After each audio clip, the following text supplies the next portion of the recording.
Hello everyone. इससे पहले आपने ज्योग्राफिकल थॉट के इम्पोर्टेंट 200 क्वेश्चन कवर कर चुके हैं, तो बिना टाइम वेस्ट करे आगे के शुरू करते हैं। देखो, जेनरसिटी ये किससे जुड़ा है? ये अपना हो जाएगा जीवन शैली से। हुआ करते वैज्ञानिकों में से किसने समय उद्भव को मुख्य सार के रूप में स्वीकारा था? ये हो जाएगा अपना डेविस। देखो, समय टाइम को इसने मेन मान रहा। अगर आपको लग रही है ना क्वेश्चन देख रहे कि मेरे को ये टॉपिक नहीं आ रहा, ये तो आप मैंने जैसे प्लेलिस्ट बना रखी है उसमें से एक बार सारे जाके ना फटाफट 2x की स्पीड में करके रिवाइज कर लो, या फिर जो खुद की नोट्स बुक जो भी है कहीं से भी रिवाइज कर लो। अगर कोई भी तो क्वेश्चन लग रहा है कि मेरे को इस टॉपिक का नहीं आता, तो ऐसे क्या जल्दी रिवाइज हो जाएगा। फिर देखो, नियतिवाद एवं संभववाद विचारधारा के बीच मध्यस्थ करने वाली परिकल्पना को क्या कहते हैं? ये हो जाएगा अपना रुको और जाओ। ये हमने कल कितनी बार रटा था, ये पूरा नियतिवाद नियतिवाद। फिर रुको और जाओ टेलर ने बोला था ना, जिसे हमने ट्रिक से याद किया था कि मान लो टेलर है, उसकी दुकान के आगे भाई भीड़ लगे, वो कह रहा है कि रुको मत, यहाँ पे जाओ, रुको मत जाओ। ठीक है, तो वो क्या हो गया, नियति बता रहा है। ठीक है, जैसे नियति होती है ना अपने की, रुकना नहीं होता अपनी नियति में, बस चलते जाना होता है। देखो, ये फिर अपना ये हो गया हम्बोल्ट और रीटर के बीच मुख्य वैचारिक अंतर था, तो क्या इनमें डिफरेंस था हम्बोल्ट और रीटर में? ये अपना हो जाएगा, देखो ये इन्होंने उल्टा कर दिया है, ये भी उल्टा कर दिया है। ये सही है, हम्बोल्ट ने कर्मबद्ध भूगोल को वरीयता दी और रीटर ने प्रादेशिक भूगोल को। हम्बोल्ट क्षेत्र भूगोलवेत्ता थे और रीटर आराम कुर्सी भूगोलवेत्ता। तो 3 एंड 4, तो ये बहुत इंपॉर्टेंट है। चारों स्टेटमेंट का स्क्रीनशॉट ले लो या फिर लिख लो कि देखो, हम्बोल्ट तो क्या हो जाएंगे, पर्यावरण से और रीटर धर्म से। ये उल्टा गलत कर दिया है, ये वाला ये भी चेंज हो गया। हम्बोल्ट मानव केंद्रित नहीं थे, रीटर थे बल्कि, और ये ईश्वरवादी थे। हम्बोल्ट ने कर्मप्रद को और रीटर ने प्रादेशिक को। हम्बोल्ट क्षेत्र और ये रीटर आराम कुर्सी पे। तो हम्बोल्ट के नाम पे तो अपनी करंट भी है ना, तो भाई वो आराम कुर्सी की कैसे हो सकती है? याद रखिए, उस क्षेत्र पे जाके भाई उन्होंने पूरी स्टडी करी थी। फिर अपना आ गया मानव पर जलवायु का प्रभाव, हंटिंगटन द्वारा प्रतिपादित सिद्धांत जाना जाता है। ये हो जाएगा अपना मानव पर जलवायु का प्रभाव। ये है जलवायु की संकल्पना, नाम से पता चल रहा है। तो देखो जलवायु, ठीक। रीटर का ग्रंथ अर्धकुंडे का प्रमुख उद्देश्य क्या था? ये अब हो जाएगा इसका अपना प्रादेशिक व्यक्तित्व एवं पूर्ण की संकल्पना पर बल देना। ये मैं बहुत पहले बता चुकी। देखो, अगर हमें मान लो सबसे पहले ना सबसे बड़ी वाली स्टेटमेंट है ना उसको पढ़ो, तो ज्यादा चांस होते हैं। जो सही स्टेटमेंट होती है ना उसको एक अच्छे से डिटेल में लिखा हुआ होता है, और जो गलत होती है ना उसको कोई मेहनत नहीं करता कि तीनों ऑप्शन में पूरा पूरा ये इंक वगैरह टाइपिंग ज्यादा करें, तो वो मेन चांस होते हैं कि वो छोटे होंगे जो गलत ऑप्शन होंगे। ठीक है, तो ऐसे हल्का सा आप थोड़ा दिमाग लगा के, मतलब ज्यादा चांस, ये नहीं कि हमेशा ही। पर्यावरण मानव वातावरण का घटक है एवं वह पृथ्वी की संतान है, यह किसका कथन है? यह पृथ्वी की संतान, ये कौन बोल रहा है? ये अपना सैंपल। देखो, सैंपल क्या होता है? बहुत बड़े एरिया का छोटा सा पार्ट सैंपल। तो क्या कह रहा है, ये इंसान को छोटा सा सैंपल बता रहा है कि मानव जो है ना भाई पृथ्वी की बस संतान है, एक छोटा सा सैंपल है वो। ठीक है, एक घटक है। जैसे और कई थ्योरीज, कई साइंटिस्ट ये कहते हैं ना भाई मानव ही सब कुछ है, पृथ्वी को मन चाहे वैसे कर ले, लेकिन ये वाली सैंपल जी क्या कह रहे हैं, नहीं ये तो छोटा सा पार्ट है। ठीक है, तो ऐसे याद रखो। सर्वप्रथम व्यवहारिक एवं वैज्ञानिक विधि का विकास किया था, ये किसने किया था? व्यवहारिक और वैज्ञानिक सबसे पहले कौन हो जाएंगे? ये अपने फॉरेस्ट पिता पुत्र। ठीक है, तो देखो ऐसे याद रखो, फॉरेस्टर पिता पुत्र जी अपने पहले जो अपने बच्चे को व्यवहारिक और वैज्ञानिक विधि का ज्ञान दे रहे हैं। राजनीतिक सांख्यिकी की विचारधारा, ये किसने किया था? राजनीतिक और सांख्यिकी, ये है अपने बुशी। अंध युग जो अपनी डार्क एज थी ना, वो कब से कब तक थे? ये अपनी हो जाएगी 300 AD से 1200 AD तक।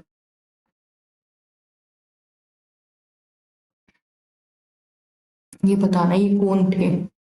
नीदरलैंड में रहते थे, 17वीं शताब्दी में सर्वश्रेष्ठ भूगोलवेत्ता थे। उन्होंने भूगोल को दो भागों में विश्व और विशिष्ट भूगोल में विभाजित किया। तो विश्व में और विशिष्ट में बांट रहे हैं ये हो जाएंगे अपने वेरिनियस। स्ट्रैबो का प्रमुख क्षेत्र था, ये है स्ट्रैबो का अपना भौतिक भूगोल।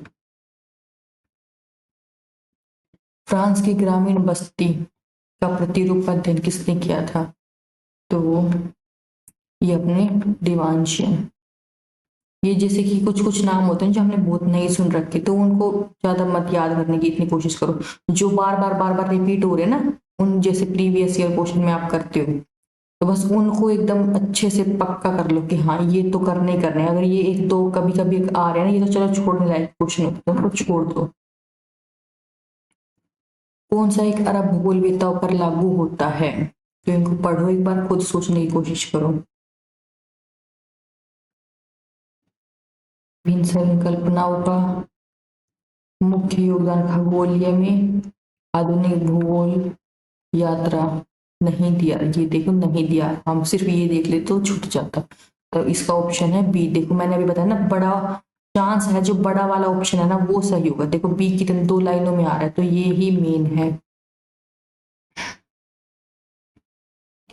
धनात्मक अन्योय क्रिया को स्पष्ट करते हुए एडवर्ड उलिमैन ने निम्नलिखित संकल्पना को प्रस्तुत किया था। ये हो जाएगा अपना सामाजिक। एडवर्ड उलिमैन जी ने बताया था ये। किताबे उल हिंद लिखी गई थी, ये है अल बरूनी के द्वारा। इनको मैच करना है अपना, सोचो एक बार। क्षेत्रीय हार्टसन, क्षेत्र विज्ञान हैटनर, मानव कल्याण स्मिथ, स्थानात्मक डेविड हार्वे। तो ये हो जाएगा अपना 2134। विश्व में सूर्य केंद्रीय संकल्पना का प्रतिपादन प्रथम बार किया गया था। ये हो जाएगा अपना कोपरनिकस के द्वारा। ये जो सूर्य केंद्र में है ना, ये सबसे पहले किसने बोला? कोपरनिकस ने।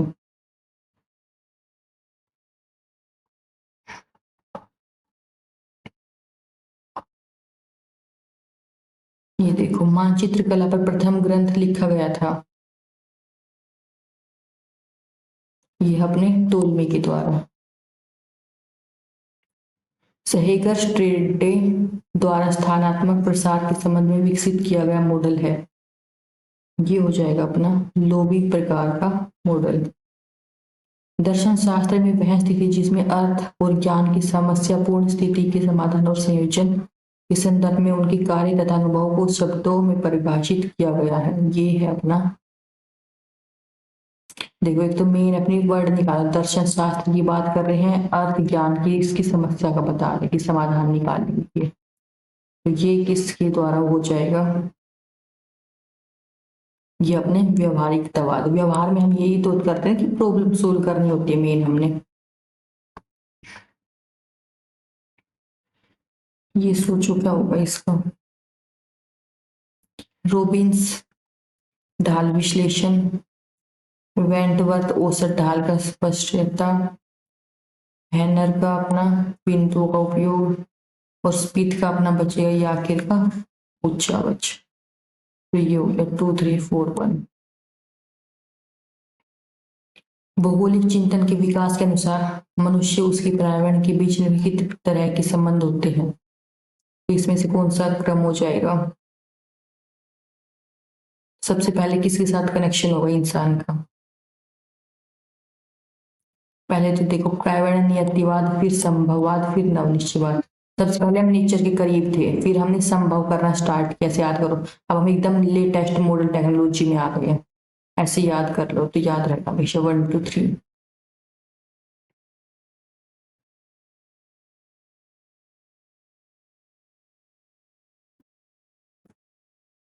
हैगेट गुरुत्वाकर्षण का नियम, बैरी का अवस्थित विधान मॉडल, और फिर ये हो जाएगा रैली का सीमादत्ता पारक सिद्धांत, यानी कि 312।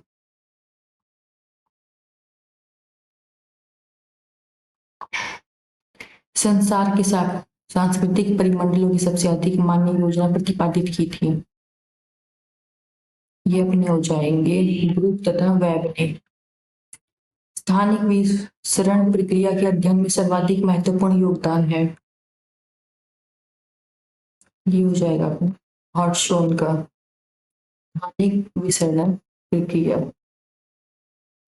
मार्क्सवादी विचारधारा का प्रतिपादन किया था। ये अपने कार्ल मार्क्स का, मार्क्सवादी, सिंपल नाम से पता चल रहा है। अर्थ और ज्ञान की परिभाषा उसके अनुभव की भूमिका के संदर्भ में की जा सकती है। यह परिभाषा किसकी है? ये अपनी हो जाएगी व्यवहारवाद। फिर सांख्यिकी तकनीक का विवरण विषय, तो इसे परिशुद्ध बनाने के लिए भूगोल में जानी जाती है। ये हो जाएगी अपनी परिणात्मक क्रांति। परिणाम सांख्यिकी में हम यही तो नापते हैं कितना इसका परिणाम है, ठीक है। व्यवहार तो नाप नहीं सकते हम नंबर से, ठीक है। ये ना व्यवहार, इसमें ही ना भुआ करते हैं, ये याद है परिणाम। ओडिसी और इलियड ये किसने लिखी थी? ये बहुत रिपीट होता है, बहुत ज्यादा रिपीट होता है ये क्वेश्चन। ये अपनी है होमर की। मानव भूतल की उपज है, ये किसने बोला था? ये अभी थोड़ी देर पहले भी आया था। ये अपने हैं सैंपल, मैंने अभी बताया ना सैंपल। सैंपल बता रहे भाई, ये जो मानव है ना, वो तो छोटा सा सैंपल है पूरे इस भूतल का, उसकी उपज है ये। सैंपल कह रहे हैं ये बात। रॉयल ज्योग्राफिकल सोसाइटी की स्थापना कहाँ हुई? ये है ब्रिटेन, ये भी पहले आ चुका है। हैटनर के मृत्युपरांत प्रकाशित होने वाली पुस्तक का नाम है, तो कौन सी हो जाएगी ये है a geography of a man. Ritter ने प्लांट डेरकुंडे शब्द का प्रयोग किस अध्ययन के लिए किया था?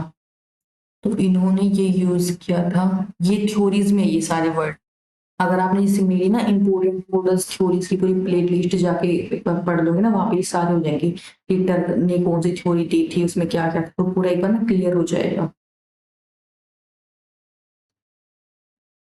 ये है प्रादेशिक अध्ययन में। फिर देखो the geography of the 20th century, ये किसने लिखी थी? 20th सेंचुरी में कौन था अपना? अपने ग्रिफिथ टेलर। टेलर वो थे ना जो को मर जाओ वाले, ठीक है। हमने कितना याद कर रखा है इनको।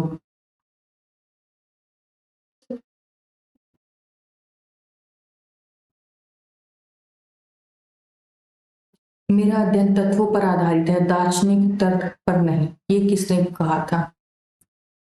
कार्ल रिटर के विचार किस विचारधारा से संबंधित है? तो बता तो इन्होंने खुद ही दिया कि रिटर का है। ये कौन सी विचारधारा हो जाएगी? ये है ईश्वर उद्देश्यवादी विचारधारा। मनुष्य पृथ्वी का केवल निवासी ही नहीं है, वह एक सृजनकर्ता, भौगोलिक प्रतिनिधि तथा पृथ्वी को परिवर्तित करने वाला भी है। ये देखो इसमें ये मेन बता रहे हैं इंसान को। वो जो सिर्फ इंसान को छोटा सा सैंपल बता थे वो सैंपल आ जाता है, लेकिन यहाँ पे क्या है, ये क्या कह रहे हैं? तो भाई पूरा ही कन्वर्ट कर सकता है पृथ्वी को अपने अकॉर्डिंग। ये कौन है? रेसल स्मिथ है ये।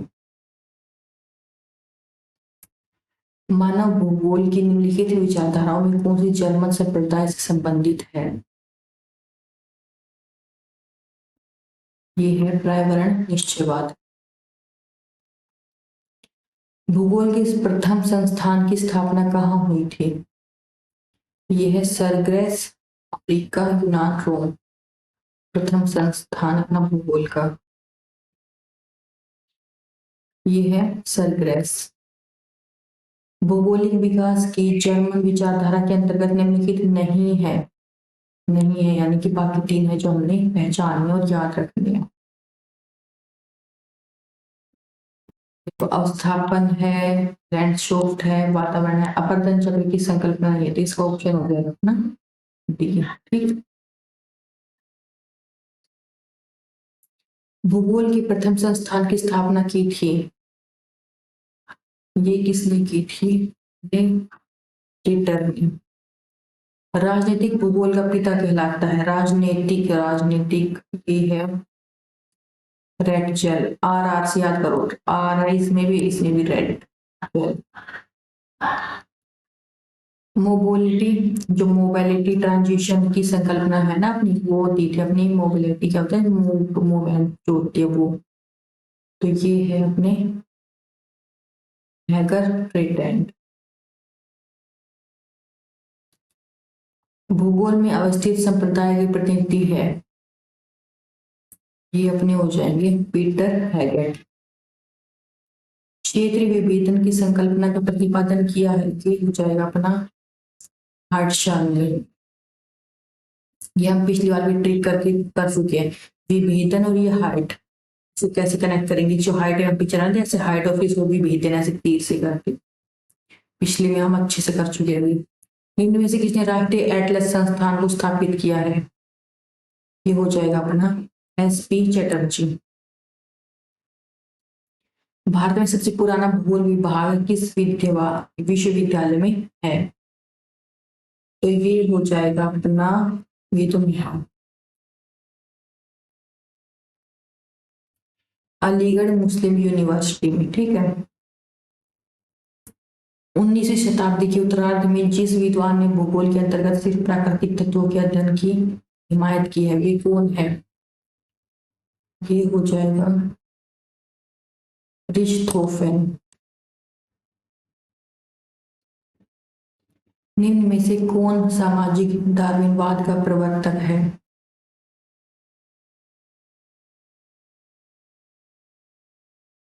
ये अपने स्पेंसर।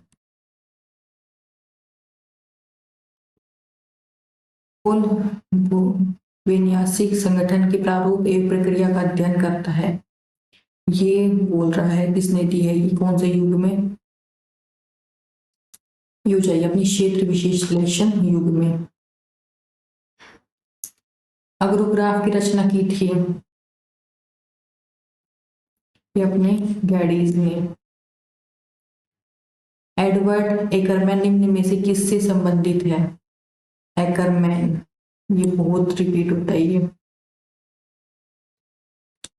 ये है भून्वेषिया की संगठन संप्रदाय। निम्न में से कौन प्रदेश की मौलिक विशेषता नहीं है? बाकी तीन है, वो पहचानो कौन कौन सी है।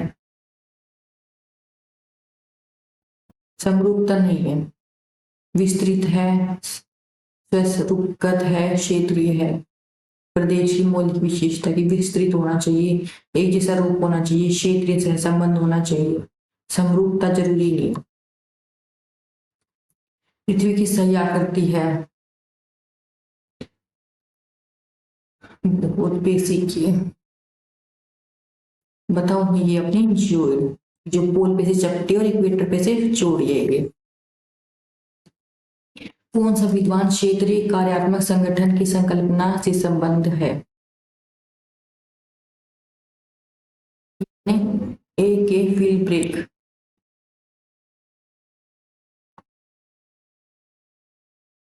देखो इसका आगे और ऑप्शन होंगे एक बार।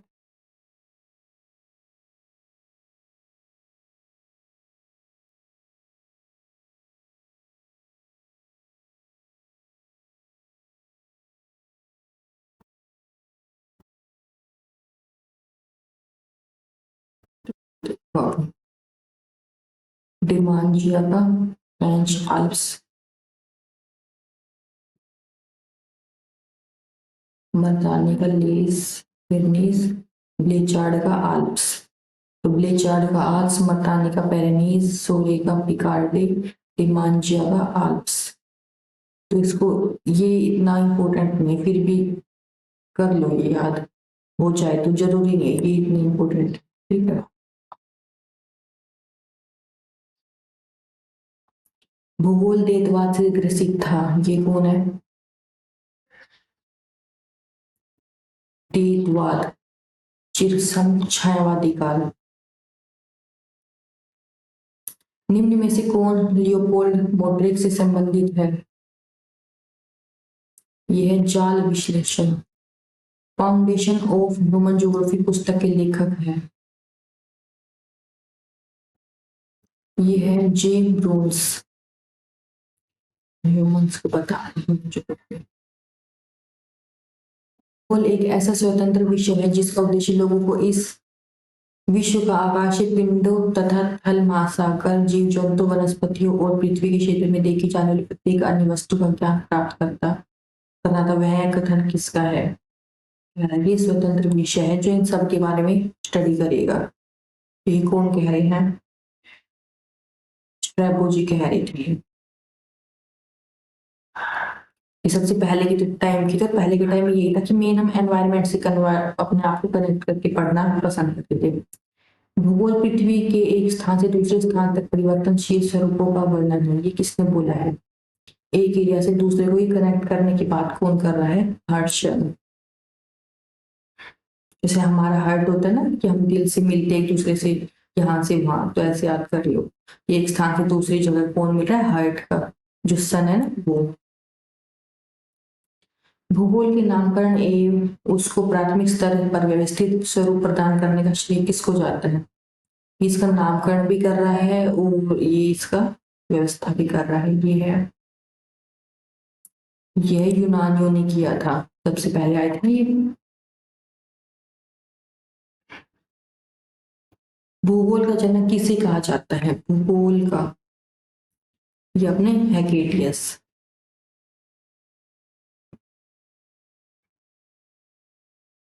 मापक के आधार पर विश्व का प्रथम मानचित्र बनाने वाला प्रथम व्यक्ति कौन था? तो ये है अपना एनेक्सिमेंडर।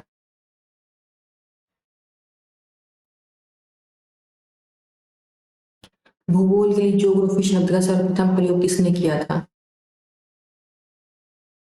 ये अपने इरेस्टोनिस ने।